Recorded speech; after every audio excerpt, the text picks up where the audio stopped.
আমরা বিগত ফেসিবাদে আমরা দেখতে পেয়েছি এই ধরনের বড় বড় ব্যবসায়ী হয়েছে। দরবেশ বাবারা চিনেন না, যে আজকে এই দেশ থেকে পালাইছে, বড় ব্যবসায়ী ছিল, হাজার হাজার কোটি টাকা লোপাট করছে, তাদের মাকসাদটা কিন্তু এটাই ছিল। কিন্তু এই ধরনের উদ্দেশ্য থাকলে হবে না, আপনার মূল উদ্দেশ্য থাকবে এই অঞ্চলের মানুষের মুক্তির জন্য কাজ করা, যে কাজটা ইসলামী ছাত্র শিবিরের প্রতিষ্ঠাতা সভাপতি শহীদ মীর কাসেম আলী করেছিল। ওনার নাম কি আপনারা জানেন?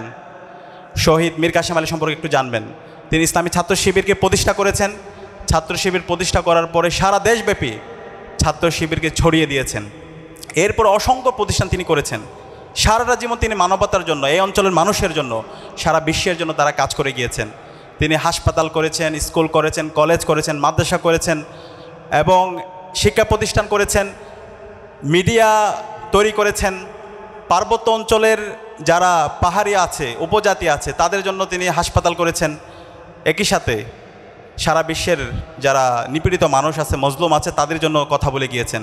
এবং একই সাথে দেশের স্বাধীনতা, সার্বভৌমত্ব, অখণ্ডতার জন্য, আধিপত্যবাদের বিরুদ্ধে, আগ্রাসনের বিরুদ্ধে কথা বলে গিয়েছেন। তো আমাদের মীর কাসেম আলী দরকার, আমাদের সালমান এফ রহমানের দরকার নাই। আমি বিশ্বাস করি আমাদের সামনে এখানে যারা আছে তাদের মধ্য থেকেই শহীদ মীর কাসেম আলীদের মতো উদ্যোক্তা তৈরি হবে এবং তারা এই অঞ্চলের মানুষের মুক্তির জন্য তারা কাজ করে যাবে। আজকে ইসলামী ছাত্র শিবির আপনাদেরকে নিয়ে আয়োজন করেছে। ইসলামী ছাত্র শিবিরকে বলা হয় মেধাবীদের সংগঠন, কিন্তু আমি বলতে চাই ইসলামী ছাত্র শিবির মজলুমদের সংগঠন। আজকের যে আয়োজন, আজকে আপনাদেরকে নিয়ে অসাধারণ যে আয়োজন করছে, এই আয়োজনটা এমনি এমনি হয় নাই। এই আয়োজন হওয়ার পিছনে অসংখ্য মানুষের স্যাক্রিফাইস আছে। আজকে বাংলাদেশের আজাদির পেছনে ইসলামী ছাত্র শিবিরের শত শত ভাইয়ের তাদের লাইফ উৎসর্গ করেছেন, শহীদ হয়েছেন, হাজার হাজার ভাই পঙ্গু হয়েছেন। আমাদের ইসলামী বিশ্ববিদ্যালয়ের এখন পর্যন্ত 2 জন ভাই, ওয়ালিউল্লাহ মুকাদ্দিস ভাই গুম অবস্থায় আছেন। আমাদের রাজশাহী বিশ্ববিদ্যালয়ের সেক্রেটারি নোমানি ভাইকে দিনে দুপুরে কুপিয়ে হত্যা করা হয়েছে। আমাদের চট্টগ্রাম বিশ্ববিদ্যালয়ে মুজাহিদ ভাইকে, সাকিব ভাইকে হত্যা করা হয়েছে ছাত্রলীগের সন্ত্রাসীরা, দিনে দুপুরে কুপিয়ে হত্যা করেছে। এভাবে বাংলাদেশের প্রতিটি ক্যাম্পাসে, আমাদের এই ঢাকা বিশ্ববিদ্যালয়ে অসংখ্য শিক্ষার্থীদেরকে শুধুমাত্র নামাজ পড়ার কারণে, ভালো কাজের দিকে শিক্ষার্থীদের আহ্বান করার কারণে তাদেরকে নির্মম নির্যাতন করা হয়েছে, নিষ্পেষণ করা হয়েছে। গত 16 বছরে বাংলাদেশে যদি একটি সংগঠন থাকে সবচেয়ে বেশি জুলুমের শিকার হয়েছে, সেটা হচ্ছে ইসলামী ছাত্র শিবির। আপনারা সম্প্রতি গুম কমিশনের রিপোর্ট দেখতে পেয়েছেন, যে গুম কমিশনের রিপোর্টে দেখানো হয়েছে একক সংগঠন হিসাবে সবচেয়ে বেশি গুমের শিকার হয়েছে সেটা হচ্ছে ইসলামী ছাত্র শিবির, 31%। এবং ইসলামী ছাত্র শিবির খুনি হাসিনা যখন অবৈধভাবে সে ক্ষমতায় আসার পরে ইসলামী ছাত্র শিবির সকল অফিসকে সারা দেশের সিলগালা করে দেয়। ইসলামী ছাত্র শিবিরের সকল নিয়মতান্ত্রিক প্রোগ্রামগুলোকে তারা জঙ্গি প্রোগ্রাম হিসাবে ট্যাগিং করে, ফ্রেমিং করে। ইসলামী ছাত্র শিবিরের কেন্দ্রীয় সভাপতি দেলাওয়ার হোসেন ভাইকে টানা 57 দিন রিমান্ডে দেয়। ইসলামী ছাত্র শিবিরের কেন্দ্রীয় সভাপতি সিরাজুল ইসলামকে, বুয়েটে আবরার ফাহাদকে যেভাবে নির্মমভাবে নির্যাতন করে, ঠিক একই কায়দায় তাকে নির্যাতন করে। এবং আমাদের এই ঢাকা বিশ্ববিদ্যালয়ে শত শত শিক্ষার্থী আমাদের ভাইদেরকে উপর নির্মম নির্যাতন করেছিল। আমাদের রাকিব ভাই নামে একজন মহসিন হলে ইসলামী ছাত্র শিবিরের দায়িত্বশীল ছিল, তাকে সারা রাত ধরে নির্যাতন করেছে। নির্যাতন করার পরে তাকে 4 তলা থেকে ফেলে দেওয়া হয়েছে। তারপর হামাগুড়ি দিয়ে যখন সে পানি চাচ্ছিল তখন ছাত্রলীগের সন্ত্রাসীরা বলছো তুই প্রস্রাব কা। এইভাবে আমাদের হাজার হাজার ভাইদেরকে নির্মম নির্যাতন করেছে, নিষ্পেষণ করেছে। আজকে এই জুলাই বিপ্লবের মাধ্যমে, আমাদের শহীদদের আত্মত্যাগের মাধ্যমে, আমাদের 2000 ভাই বোনের শাহাদাত, 40,000 ভাই বোনের পঙ্গু হওয়ার মাধ্যমে আজকে আমরা আজাদি পেয়েছি, আমরা নতুন বাংলাদেশ পেয়েছি। এবং ইসলামী ছাত্র শিবির আজকে আপনাদের সামনে দাঁড়াতে পেরেছে। ঢাকা বিশ্ববিদ্যালয় টিএসসিতে আজকে অসাধারণ ক্যারিয়ার সেমিনার আয়োজন করতে পেরেছে। ইসলামী ছাত্র শিবির প্রতিষ্ঠার পর থেকে এই ধরনের এই ক্যারিয়ার সেশন ইসলামী ছাত্র শিবির তরুণদেরকে নিয়ে এই ধরনের আয়োজন করে আসছে। কিন্তু বিগত ফেসিবাদী আমলে ছাত্র শিবিরের এই নিয়মতান্ত্রিক কাজগুলোকে জাতির সামনে হাজির করতে দেওয়া হয়নি। তো আজকে আমরা এই আয়োজন করছি, বিগত সময়ে আমরা করেছিলাম, কিন্তু এভাবে ঘোষণা দিয়ে বিশ্ববিদ্যালয়গুলোতে আমাদের করার সেই স্পেসটা দেওয়া হয় নাই। ইসলামী ছাত্র শিবিরকে হত্যাযোগ্য করা হয়েছিল। তো আজকে বিপ্লব পরবর্তী ইসলামী ছাত্র শিবির দেখিয়েছে বাংলাদেশের রাজনীতি কেমন হওয়া উচিত। এবং আমরা স্পষ্ট ভাষায় বলতে চাই, বাংলাদেশে আর মাসল পলিটিক্স চলবে না, চাঁদাবাজি টেন্ডারবাজি রাজনীতি চলবে না, গণরম গ্যাস্ট্রমের কালচার চলবে না। আমাদের এই রাজনীতি হবে ওয়েলফেয়ার অ্যান্ড পলিসি সেন্ট্রিক রাজনীতি, যে রাজনীতির মাধ্যমে আগামীর সৎ, দক্ষ, আদর্শ দেশপ্রেমিক নাগরিক তৈরি হবে, যারা বাংলাদেশের স্বাধীনতা, সার্বভৌমত্ব, অখণ্ডতার জন্য কথা বলবে, যারা ইনসাফের পক্ষে কথা বলবে, যারা সত্যকে সত্য বলবে। আসসালামু আলাইকুম ওয়া রাহমাতুল্লাহি ওয়া বারাকাতুহু। সবাইকে আন্তরিক মোবারকবাদ জ্ঞাপন করছি ব্যস্ততার মাঝে আপনার ইসলামী ছাত্র শিবিরের এই অসাধারণ আয়োজনে এসেছেন এবং একই সাথে ইসলামী ছাত্র শিবিরকে ধন্যবাদ জানাচ্ছি প্রথম বর্ষের শিক্ষার্থী ভাই বোনদেরকে নিয়ে আজকের অনবদ্য আয়োজন করেছে। সে কারণে আমরা একসাথে আপনাদের জন্য এবং ছাত্র শিবিরের জন্য আমরা ডাকসুর পক্ষ থেকে করতালি দিচ্ছি। আমি যাদের সামনে দাঁড়িয়ে কথা বলছি আগামীর বাংলাদেশ আপনারাই। আমি দেখতে পাচ্ছি আজকে এখানে যারা আছে এখান থেকে আগামীর বাংলাদেশের, শুধু বাংলাদেশ না সারা বিশ্বের বড় বড় উদ্যোক্তা তৈরি হবে ইনশাআল্লাহ। এখান থেকেই সারা বিশ্বের বড় বড় ব্যবসায়ীরা তৈরি হবে। এখান থেকেই আগামীর বড় বড় স্টার্ট আপ ফাউন্ডার এখান থেকে তৈরি হবে। এখান থেকে আগামীর বড় বড় বিজনেস অ্যানালিস্টরা তৈরি হবে ইনশাআল্লাহ। এখান থেকেই বড় বড় একাডেমিশিয়ানরা তৈরি হবে, গবেষকরা তৈরি হবে ইনশাআল্লাহ। তো এখন এই যে আপনি তৈরি হবেন, এই তৈরি হওয়া শুধু নিজের জন্য হলে হবে না, এই তৈরি হওয়াটার আপনার পারপাস থাকতে হবে।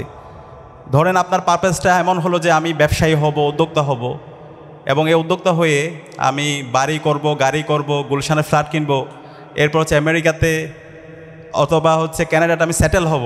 এই যদি আপনার নিয়ত থাকে তাহলে আপনি ব্যবসায়ী হন, উদ্যোক্তা হন, যাই হন, এটা হওয়ার মাধ্যমে এই মানবতার মুক্তি হবে না, এই জাতির মুক্তি হবে না। আমি আশা রাখবো বিজনেস ফ্যাকাল্টি যে শিক্ষার্থীরা আছে তারা ইনশাল্লাহ সবাইকে সাথে নিয়ে শহীদদের আকাঙ্ক্ষাকে ধারণ করে আগামীর বাংলাদেশ বিনির্মাণে তারা গুরুত্বপূর্ণ ভূমিকা পালন করবে। এবং আমি আজকে যারা উপস্থিত হয়েছেন আপনাদের সবার জন্য অনেক অনেক দোয়া এবং শুভকামনা জ্ঞাপন করে এবং ইসলামী ছাত্র শিবিরকে অসাধারণ আয়োজন করার জন্য আবারও ধন্যবাদ জানিয়ে আমি আমার কথা এখানে শেষ করছি। আসসালামু আলাইকুম রহমতুল্লাহ। আপনারা সবাই জানেন যে এই অঞ্চলের মানুষ যারা ছিল তারা সব সময় হিন্দু জমিদারদের মাধ্যমে শোষিত ছিল এবং এই অঞ্চলের মানুষ কখনো আসলে এই জমির অধিকার তারা ক্লেম করতে পারেনি। প্রথমবারের মতো তারা জমির মালিক হয় 1905 সালে, যখন বঙ্গভঙ্গ হয় এবং বঙ্গভঙ্গের মাধ্যমে এই অঞ্চলের মানুষ নতুন করে আশান্বিত হতে শুরু করে এবং এই অঞ্চলকে কেন্দ্র করে তাদের নতুন একটি স্বপ্নের পারদ তৈরি হয় এবং সেই স্বপ্নকে কেন্দ্র করে তারা অনেকগুলো কার্যক্রম শুরু করে। আপনারা জানেন বঙ্গভঙ্গের পরপরই মুসলিম লীগ গঠিত হয় এবং ঢাকা বিশ্ববিদ্যালয় গঠনের একটা প্রক্রিয়াও সেখানে শুরু হয়েছিল। কিন্তু আনফর্চুনেটলি 1911 সালে বঙ্গভঙ্গ হওয়ার কারণে তাদের যে আশা ছিল সেই আশাটি প্রচণ্ডভাবে আঘাতপ্রাপ্ত হয় এবং এই অঞ্চলের যারা মুসলিম লিডার ছিলেন নবাব সলিমুল্লাহ, নবাব নওয়াব আলী চৌধুরী থেকে শুরু করে শেরেবাংলা একে ফজলুল হক, সোহরওয়ার্দী, তারা সবাই মিলে ব্রিটিশ যারা কলোনাইজার ছিল তাদের কাছে আবেদন করে যেন এই অঞ্চলের মানুষের ভাগ্যের উন্নতির জন্য অন্তত একটি বিশ্ববিদ্যালয় প্রতিষ্ঠা করা হয়। সো এই যে বঙ্গভঙ্গ রদ করার যে একটা শোক ছিল সেই শোকটাকে মিটিগেট করার জন্য ব্রিটিশ সরকার মূলত এই অঞ্চলে একটি বিশ্ববিদ্যালয় প্রতিষ্ঠার প্রতিশ্রুতি দিয়েছিল এবং তার ফলশ্রুতিতে অনেকগুলো কমিটি হয়, নাতান কমিটি হয়, বিশ্ববিদ্যালয়ে অর্ডার হয়। এরপরে ফাইনালি 1921 সালে 1 জুলাই ঢাকা বিশ্ববিদ্যালয় গঠিত হয়। তো এই ঢাকা বিশ্ববিদ্যালয় গঠিত হওয়ার পেছনে অনেকগুলো রাজনীতি আছে, অনেক হিরো যেমন আছে আমাদের, অনেক ভিলেনও আছে। আনফর্চুনেটলি যারা এই বিশ্ববিদ্যালয়ের প্রতিষ্ঠার বিরোধিতা করেছিল তাদেরকে আমরা এখন হিরো হিসেবে সেলিব্রেট করি, আর যারা এই অঞ্চলের মানুষের ভাগ্য উন্নয়নের জন্য বিশ্ববিদ্যালয় প্রতিষ্ঠা করতে ভূমিকা রেখেছিল, জমি দিয়েছিল, অর্থ দিয়েছিল, তাদেরকে আমরা হিস্ট্রি থেকে মুছে ফেলেছি। সো আপনাদের কাছে যে বইটি রয়েছে সেই বইটি এই বিশ্ববিদ্যালয়কে কেন্দ্র করে যে নোংরা রাজনৈতিক খেলা হয়েছে, যে রাজনীতি ছিল, সেই রাজনীতির ধূম্রজালকে আপনারা উদ্ঘাটন করতে পারবেন। সো আমরা এই বিশ্ববিদ্যালয়ে শিক্ষার্থী হিসেবে আমাদের জন্য কী কী অপরচুনিটি রয়েছে সেটি বলবো। সরাসরি আমি স্লাইডে আপনাদেরকে শো করব কোন কোন জায়গাতে আমাদের জন্য অপরচুনিটি রয়েছে। মোটা দাগে আমাদের ডিপার্টমেন্ট রয়েছে, হল রয়েছে, আমাদের ক্যাম্পাস রয়েছে, টিএসসি রয়েছে এবং ইনস্টিটিউট রয়েছে। এই 5টি জায়গায় আমাদের জন্য এই 5 বছরের ইউনিভার্সিটি লাইফের জন্য বিভিন্ন অপরচুনিটিসগুলো রয়েছে।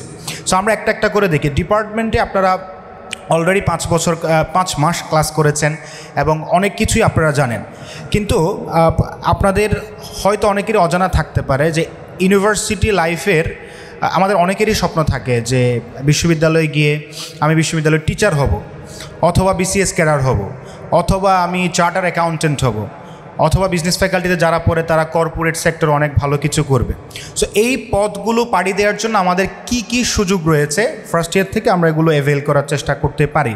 প্রথম যে সুযোগটি সেটি হচ্ছে আপনার যদি আসলেই টিচিং প্রফেশনে থাকার ইচ্ছে থাকে, আপনি বিশ্ববিদ্যালয়ের শিক্ষক হতে চান, তাহলে খুবই সিম্পল পাথ। আপনাকে রেজাল্টটা ভালো করতে হবে, রিসার্চ সম্পর্কে আপনাকে টুকটাক জানাশোনা রাখতে হবে, এবং যদি সম্ভব হয় অনার্স লাইফের মধ্যেই আপনার একটা অথবা দুইটা পাবলিকেশন থাকলেই আপনি খুব সহজেই ঢাকা বিশ্ববিদ্যালয়ে শিক্ষক হতে পারবেন। তাহলে ক্রাইটেরিয়া দুইটা, একটা হচ্ছে আপনাকে ডিপার্টমেন্টের রেজাল্ট ভালো হতে হবে, আরও সহজ করে বললে ফার্স্ট হতে হবে। সেকেন্ডলি হচ্ছে আপনার ফিল্ডকে কেন্দ্র করে আপনার কিছু রিসার্চ, কিছু পাবলিকেশন থাকতে হবে, তাহলে আপনি শিক্ষক হতে পারেন। সেকেন্ড যে বিষয়টি সেটি হচ্ছে আমাদের বিশ্ববিদ্যালয়ে অনেক টিচার রয়েছে, চেঞ্জ করেন না আগেরটাতে। আমাদের বিশ্ববিদ্যালয়ের ডিপার্টমেন্টে অনেক টিচার রয়েছে যারা দেখবেন হাইলি কোয়ালিফাইড, তারা রিসার্চে অনেক ভালো কন্ট্রিবিউট করেছে, তাদের বই লিখেছেন অথবা বিভিন্ন ইন্টারন্যাশনাল জার্নালে তাদের পাবলিকেশন আছে। তো আপনারা হয়তো অনেকেই জানেন না, আপনি অ্যাজ এ স্টুডেন্ট চাইলে ওই টিচারের সাথে কাজ করতে পারেন।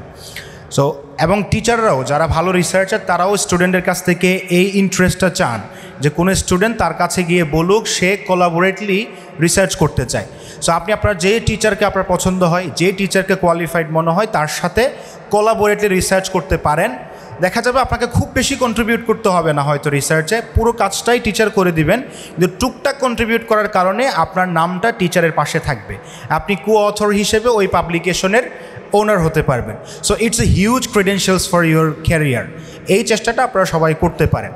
আর থার্ডলি দেখবেন ডিপার্টমেন্টে অনেকগুলো স্কলারশিপ এবং অ্যাওয়ার্ড আছে।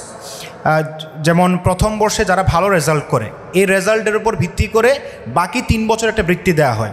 আপনারা অনেকে হয়তো জানেন না, নোটিশ বোর্ড খেয়াল করলে দেখবেন বিভিন্ন বৃত্তির নোটিশ সেখানে লাগানো থাকে। তো আপনারা যারা ফার্স্ট ইয়ারে খুব ভালো রেজাল্ট করবেন, ক্লাসে নিয়মিত উপস্থিত থাকবেন, তারা এই স্কলারশিপগুলোর জন্য অ্যাপ্লাই করতে পারেন। বিভিন্ন সময়ে সেগুলোর অ্যাপ্লিকেশন চাওয়া হয়, তো আপনারা সেখানে অবশ্যই অ্যাপ্লিকেশন করতে পারেন। এবং ডিপার্টমেন্টের উদ্যোগে বিভিন্ন সেমিনার হয়, সিম্পোজিয়াম হয়, ইন্টারন্যাশনাল কনফারেন্স হয়, সেগুলোতে আপনারা পার্টিসিপেট করতে পারেন। আবার কিছু সময় দেখা যায় ডিপার্টমেন্ট আয়োজন করে না, কিন্তু ডিপার্টমেন্ট অন্য একটা এন্টিটির সাথে কোলাবোরেট করে। যেমন কিছুদিন আগে আল্লামা ইকবাল এবং কাজী নজরুলের উপর একটা ইন্টারন্যাশনাল কনফারেন্স হয়েছে, এটার আয়োজক ছিল একটা এন্টিটি, কিন্তু তাদের সাথে কোলাবোরেশন হয়েছে department of Urdu and Persian. তো এই যে বিভিন্ন কোলাবোরেট করে রিসার্চ কনফারেন্সগুলো হয়, সেখানে আপনারা পেপারও সাবমিট করতে পারেন, অথবা আপনারা চাইলে ভলান্টিয়ার হিসেবেও কাজ করার মধ্য দিয়ে আপনার সিভিকে সমৃদ্ধ করতে পারেন। এর বাইরে অনেকগুলো প্রতিযোগিতা হয়, case competition, presentation, debate competition, সেই কম্পিটিশনগুলোতে আপনারা অংশগ্রহণ করবেন। ডিপার্টমেন্ট ভিত্তিক অনেকগুলো সংগঠন রয়েছে, যেমন FBSA অ্যাকাউন্টিংকে কেন্দ্র করে কিছু সংগঠন রয়েছে, অ্যাকাউন্টিং ডিবেটিং ক্লাব আছে, FBS ডিবেটিং ক্লাব আছে, ম্যানেজমেন্ট ডিবেটিং ক্লাব আছে, মার্কেটিং ডিবেটিং ক্লাব আছে। এই ডিবেটিং ক্লাবগুলোতে আপনারা অংশগ্রহণ করতে পারেন। তারপর ইসলামিক ফাইন্যান্স ক্লাব রয়েছে। তো আমি সবগুলো হয়তো জানি না, কিন্তু অনেকগুলো ক্লাব রয়েছে যে ক্লাবগুলোতে থাকার মধ্য দিয়ে আপনি 3টা জিনিস অর্জন করতে পারেন। প্রথমত হচ্ছে চমৎকার একটা অর্গানাইজিং ক্যাপাসিটি আপনি অর্জন করতে পারেন, যে কোনো ইভেন্ট কীভাবে অর্গানাইজ করতে হয়। সেকেন্ডলি আপনি ম্যান পাওয়ার, রিসোর্স কীভাবে মোবিলাইজ করতে হয় এই জিনিসটি শিখতে পারেন। এবং অ্যাট দ্য সেম টাইম ওই সংগঠনগুলো একটা ইউনিক লক্ষ্যকে কেন্দ্র করে গঠিত হয়। যেমন ডিবেটিং ক্লাবে ডিবেট কীভাবে করবেন, প্রেজেন্টেশন স্কিল কীভাবে ইমপ্রুভ করবেন, কেস স্টাডি নিয়ে যে সংগঠনগুলো রয়েছে সেখানে আপনি কীভাবে কেস সলভ করবেন। তো এই চমৎকার আইডিয়াগুলো, চমৎকার স্কিলগুলো আপনাকে প্রোভাইড করে, সেখানে আপনি অংশগ্রহণ করার মধ্য দিয়ে অর্জন করতে পারবেন। এবং ডিপার্টমেন্টে আরেকটা সুযোগ রয়েছে, যেটি হচ্ছে সিআর হওয়া। আপনারা সিআর আছেন কেউ এখানে? CR class representative, interesting. সিআররা কি তাহলে বেশি পড়াশোনা করছে, প্রোগ্রামে না আসে? কয়েকজন আছে। সিআর মানে হচ্ছে ক্লাস রিপ্রেজেন্টেটিভ, অর্থাৎ যেটাকে আমরা ক্লাস ক্যাপ্টেইন বলতাম স্কুল কলেজে। তো এই সিআর হওয়ার একটা সুবিধা আছে এবং একটা অসুবিধা আছে। সুবিধা হচ্ছে আপনার সাথে টিচার এবং স্টুডেন্টের যে কমিউনিকেশন ব্রিজটা, এই ব্রিজ হিসেবে যেহেতু আপনি কাজ করেন, সেই সুবাদে টিচারদের সাথে আপনার ভালো সম্পর্ক হয়। সো টিচারদের সাথে ভালো সম্পর্ক হলে একটা মার্জিনাল বেনিফিট পাওয়া যায়, সেটা পরীক্ষার রেজাল্টের ক্ষেত্রে হোক, পড়াশোনায় ভালো করার ক্ষেত্রে হোক, টিচারদের কাছ থেকে এক্সট্রা গাইডলাইন পাওয়ার ক্ষেত্রে হোক, একটা মার্জিনাল বেনিফিট পাওয়া যায়। তো এটা একটা বেনিফিট। আর যেটা অসুবিধা সেটা হচ্ছে স্টুডেন্টের অনেক গালি শুনতে হয়, এটা হয় না কেন, ওটা হয় না কেন, তুই সব করছস, ক্লাস ক্যান্সেল হয় কেন, তো এরকম অনেক কটু কথা শুনতে হয়। বাট ওই কটু কথার চেয়ে আমাদের প্রাপ্তির জায়গাটা অনেক বেশি। সো তোমরা যারা এখনও পর্যন্ত সিআর না, তারা সিআর হওয়ার একটা ইন্টেনশন রাখতে পারো। এবং তোমরা জানো যে এফবিএসের বিভিন্ন ডিপার্টমেন্টে যারা টপ করে, যাদের রেজাল্ট ভালো, একাডেমিক এক্সিলেন্স রয়েছে, রিসার্চ এক্সিলেন্স রয়েছে, তাদেরকে একটা অ্যাওয়ার্ড দেওয়া হয়, সেটা হচ্ছে ডিনস অ্যাওয়ার্ড। সো এই ডিনস অ্যাওয়ার্ড পাওয়ার জন্য তোমার মোটা দাগে কয়েকটা স্কিল লাগে, তুমি একটু গুগল করলে পেয়ে যাবা। And I inspire all of you to have an interest, to have an aspiration to get dean's award. এবং ডিনস অ্যাওয়ার্ড এরকম না যে 3 জনকে দিবে আর কাউরে দিবে না। যদি এ ধরনের কোয়ালিফিকেশন সবার থাকে, সবাইকে ডিনস অ্যাওয়ার্ড প্রদান করা হয়। সো আমি কি প্রত্যাশা করতে পারি তোমরা সবাই ডিনস অ্যাওয়ার্ড পাবা ইনশাআল্লাহ? Thank you very much. আমরা একটু দেখি যে আমাদের হলে আমাদের জন্য কী কী অপরচুনিটিস রয়েছে। তো হলে মূলত আমরা থাকি, খাই, ঘুমাই, আর বেশি দূর হলে যেটা করি সেটা হচ্ছে ফেসবুক চালাই। কিন্তু হলকে একটু এক্সপ্লোর করলে আপনি বুঝতে পারবেন যে হলে আমাদের জন্য অনেকগুলো অপরচুনিটিস রয়েছে। এখানে লেখা আছে কী কী অপরচুনিটিস রয়েছে, আশা করি আপনারা পড়লেই বুঝতে পারবেন। কিন্তু একটা জায়গায় কনফিউশন থাকতে পারে, সেটা হচ্ছে সিক বয়। যে সিক বয় শব্দটা শুনলে মনে হয় অসুস্থ বালক। না, আসলে অসুস্থ বালক না, সে অসুস্থ না, বরং সে যে কাজটা করে অসুস্থ ব্যক্তিদের সেবা করে। আপনাদের মধ্যে কেউ যদি অসুস্থ হয়ে যান, হঠাৎ করে কোনো রোগাক্রান্ত হন, তাহলে ওই সিক বয়ের কাজ হচ্ছে, কিংবা মেয়েদের হলে সিক গার্ল, তার কাজ হচ্ছে আপনার সেবা শুশ্রূষা করা। আপনি বাড়িতে থাকলে আপনার মা যেভাবে আপনাকে সেবা করতো, ঠিক সেই কাজটাই এই সিক বয়রা করে। এবং হল কেন্দ্রিক অনেকগুলো ক্লাব আছে, সংগঠন আছে, যেমন বাঁধন, ডিবেটিং ক্লাব, সাহিত্য সংসদ, আবৃত্তি সংসদ, এরকম কুইজ ক্লাব থেকে শুরু করে অনেকগুলো সামাজিক এবং সোশ্যাল অর্গানাইজেশন রয়েছে। সেই অর্গানাইজেশনগুলোতে আপনারা পার্টিসিপেট করে মানে ফার্স্ট হ্যান্ড কিছু স্কিল আপনারা সেখান থেকে শিখতে পারবেন। এর বাইরে আমরা অনেকগুলো ডিপার্টমেন্ট, খেলাধুলার অনেকগুলো কম্পিটিশন হয়, অনেকগুলো বিষয়ে কম্পিটিশনে সেখানে পার্টিসিপেট করতে পারেন। এখন ক্যাম্পাসে আমাদের জন্য কী কী অপরচুনিটিস রয়েছে। ক্যাম্পাসে আসলে আমরা কি করি, ডিপার্টমেন্টগুলোতে পড়াশোনা করি, দুপুরবেলা হলে খাওয়া দাওয়া করি, যাতায়াতের জন্য বাস ব্যবহার করি। তারপর আমরা যদি এক্সট্রা কেউ পড়াশোনা করতে চাই, এক্সট্রা কোয়ালিফিকেশন অর্জন করতে চাই, সেক্ষেত্রে কিছু ইনস্টিটিউশনের ধারস্থ হতে হয়। তো এই পড়াশোনা করার জন্য মানে এক্সট্রা ফেসিলিটিসের জন্য আমাদের টিএসসিতেই একটা সেন্টার আছে, তার নাম হচ্ছে স্টুডেন্ট কাউন্সিলিং সেন্টার। আপনারা অনেকেই জানেন না যে টিএসসির 3 তলায় এখানে একটি স্টুডেন্ট কাউন্সিলিং সেন্টার রয়েছে। আপনাদের যাবতীয় একাডেমিক, পারিবারিক, সোশ্যাল যে কোনো প্রবলেম কিংবা মেন্টাল ট্রমা থাকলে সেখান থেকে আপনাকে কাউন্সিলিংয়ের ফ্রি কাউন্সিলিংয়ের সুযোগ রয়েছে, আপনারা এই সুযোগটি নিতে পারেন। এরপরে আমাদের ট্রান্সপোর্টেশনের জন্য রয়েছে লালবাস। লালবাস তো আমাদের সবার স্বপ্নের জায়গা। আমরা যখন ইউনিভার্সিটির প্রিপারেশন নিচ্ছিলাম, নিশ্চয়ই লালবাস দেখে আমরা ইন্সপায়ার্ড হতাম। কিন্তু এখন অনেকেই দেখে আবার বলে যে লালবাস দেখেছিলাম একরকম, এখন দেখি ভাঙাচোরা। সো আপনাদের নতুন লালবাসের ব্যবস্থাও হচ্ছে, ট্রান্সপোর্ট সেক্রেটারি এটা করছে। আবার একই সাথে এই বছর থেকে একটা নতুন শাটল সার্ভিস চালু হয়েছে, আপনারা জানেন এটা? গ্রিন ফিউচার ফাউন্ডেশন থেকে একটা চমৎকার গাড়ি চলে, খুব কম খরচে আপনারা যাতায়াত করতে পারেন। এর বাইরে আমাদের একটি নাপা সেন্টার আছে। নাপা সেন্টার চিনেন? নাপা সেন্টার কোনটা? আমাদের মেডিকেল সেন্টার রয়েছে। সেই মেডিকেল সেন্টারে একটা হেলথ কার্ড করার মধ্য দিয়ে আপনি ফ্রিতে অনেকগুলো ওষুধ পান এবং অনেকগুলো চিকিৎসা সুবিধা পান। যদিও বা সেটা এক্সপেক্টেড লেভেলে না, কিন্তু ডাকসু থেকে খুব দ্রুতই এটার মডারেশনের জন্য কাজ করা হচ্ছে। এবং তার্কি ভিত্তিক একটি প্রতিষ্ঠান এই পুরো মেডিকেল সেন্টারকে আধুনিকায়নের জন্য তারা কাজ করছে। খুব দ্রুত ইনশাল্লাহ আপনারা খুব আধুনিক সেবা পাবেন। এরপরে ইনস্টিটিউট অফ মডার্ন ল্যাঙ্গুয়েজেস চিনেন আপনারা? বর্তমান যুগকে বলা হয় the era of languages, and language is considered to be one of the strongest weapon to unveil the culture. যা আপনি বর্তমান সময়ে আসলে বাংলাদেশে বসে শুধুমাত্র এই বাংলাদেশের ল্যান্ডস্কেপে চিন্তা করলে হচ্ছে না। আমাদের চায়নার সাথে ভালো বিজনেস রয়েছে, আমাদের ইউএসএর সাথে ডিল করতে হয়, জাপানের সাথে ডিল করতে হয়। অর্থাৎ বাংলাদেশের ল্যান্ডস্কেপটা বাংলাদেশের মধ্যে সীমাবদ্ধ না, এটা পুরো ওয়ার্ল্ড ওয়াইড বিস্তৃত। তো সেই জায়গা থেকে ল্যাঙ্গুয়েজ একটা ওয়েপন, যে এই অঞ্চলের overall politics, diplomacy, business, culture জিনিসটাকে বোঝার জন্য। তো আমাদের ইনস্টিটিউট অফ মডার্ন ল্যাঙ্গুয়েজেসে প্রায় 22 থেকে 23টা ল্যাঙ্গুয়েজ শেখানো হয়, অ্যান্ড খুবই চিপ কস্টে। অন্য জায়গায় আপনি একটা ভাষা শিখতে প্রায় 10 থেকে 20,000 টাকা লাগবে। এখানে 1 বছরে একটা ভাষার উপর একটা কোর্স করতে মাত্র 4,000 টাকা লাগে আপনার। সো ওয়াই আমরা সেটা করব না? তো আপনারা যদি আরেকটু মানে এক্সপ্লোর করেন আধুনিক ভাষা ইনস্টিটিউটে কী কী ভাষা শেখানো হয়, কত টাকা লাগে, কখন সার্কুলার দেয়, এটা আমাদের ইউনিভার্সিটির ওয়েবসাইটেও পাবেন। একই সাথে আইএমএলের একটা ওয়েবসাইট আছে, ফেসবুক গ্রুপ আছে, সেই গ্রুপগুলোতেও পাবেন। আমি 3য় বর্ষ থেকেই আইএমএলের শিক্ষার্থী এবং একটা ভাষার উপর আমি সেখান থেকে ডিপ্লোমা করছি। সো আই ক্যান এশিওর যে সেখানে আপনারা যে সার্ভিসটা চান, যে ল্যাঙ্গুয়েজ লার্নিং এনভায়রনমেন্টটা চান, সেই এনভায়রনমেন্টটা পাবেন আপনারা সেখানে।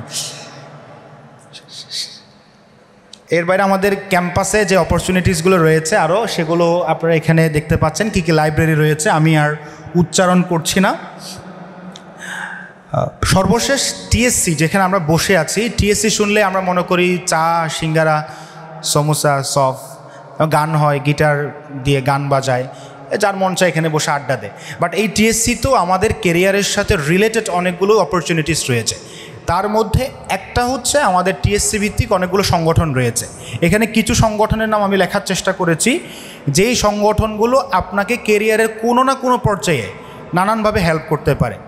তবে একটা এখানে ডিসক্লেইমার দিয়ে রাখি, সেটি হচ্ছে প্রথম বর্ষে আসার পরে যেহেতু আমরা নতুন এনভায়রনমেন্ট পেয়েছি, স্বপ্নের ক্যাম্পাস, যখন দেখি টিএসসিতে এতগুলো সংগঠন, তখন আমরা মানে সবগুলো সংগঠনের সদস্য ফর্ম উঠাই।